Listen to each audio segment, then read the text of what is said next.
Hello. This edition of Silver Cross Today video magazine is focused on our service ambassadors. And with me today are Cindy Cavato and Peggy Ziesmer, two very well-known people here at Silver Cross. The service ambassadors play such an important role at our hospitals.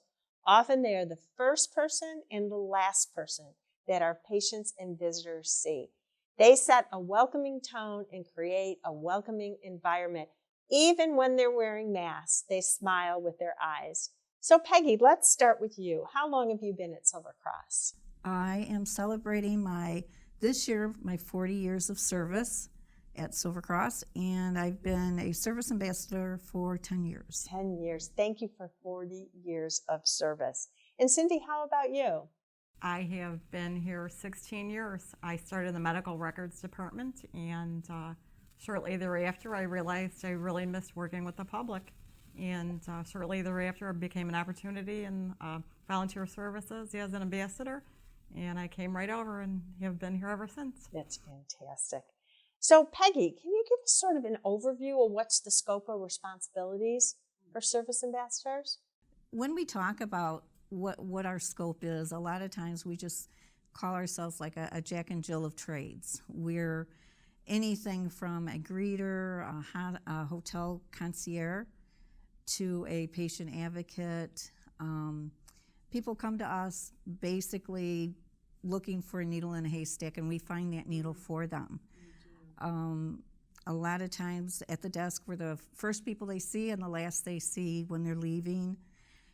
We have to be very quick with our thinking, understanding, compassionate. One minute we are dealing with a family who just welcomed a new member into their family, and everything is very happy and joyous. And then the next minute or the next group coming in, they're looking at their family member at the end of life. So, we have to be ready to change and read people and help them through whatever experience they're going through to make their experience here at Silver Cross a positive and a good one. Well, I've watched you both in action, and the empathy that comes out of your conversations and is really, really just tremendous. So what kind of training did you go through to become a service ambassador? When I started, I shadowed the ambassadors to get a knowledge of what they actually do and what their job duties are.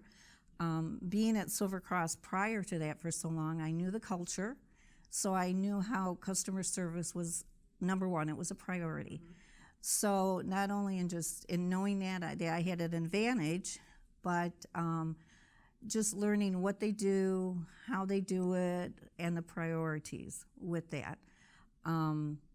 We have checklists at our lobbies so that we're able to make quick and helpful, give answers to our guests that are coming in.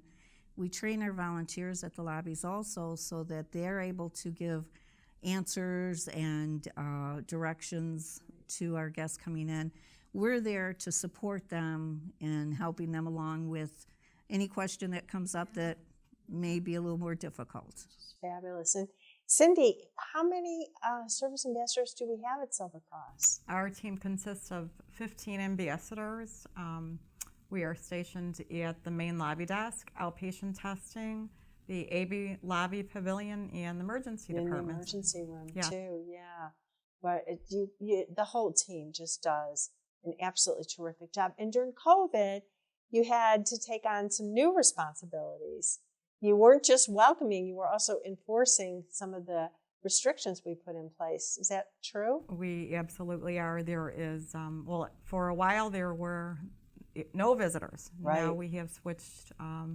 We are customer friendly, more welcoming to. We have one visitor per patient room now, which has added a great deal of work and responsibility to our desk.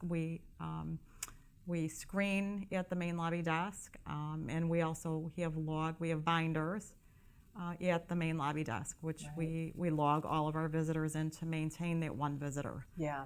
We do have our retiree volunteers have come back to help us, as well as our teen volunteers. So that is a help to us, but it did add a lot of workload. Absolutely. To the main lobby. Yeah. Well, you've done a great job managing it. It's just been an experience that none of us ever really have gone through before. So how about the public's reaction to the safety precautions we put in place? Were they upset about it? Did they understand? What was the... I would say the majority are very supportive of what we're doing. They understand why these are in place.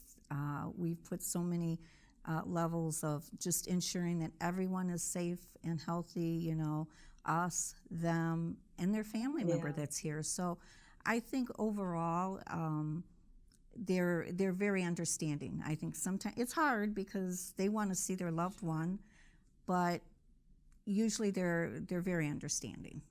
Well, it's nice that we can have one visitor now, at least per patient. So we're starting to put all that back in place. So Cindy, is there anything you'd like to say to the Silver Cross team? I believe kindness matters. Kindness and patience matter. And that we should all just continue working at it as a team and be kind to each other and support each other just as we've been. That's lovely. How about you, Peggy? Anything you want to end with? I guess I would say that no matter what area you work in, we're all in this together. And going through this, I think in some ways, especially for our team, has really made us even closer, more supportive of each other. And, you know, if we all stick together, we'll get through this, and we'll get through it very well. Well, we're getting through it. So much has to do with your contributions and your whole team's contributions. So thank you. Thank you for all your hard work. Thank you for 40 years of service.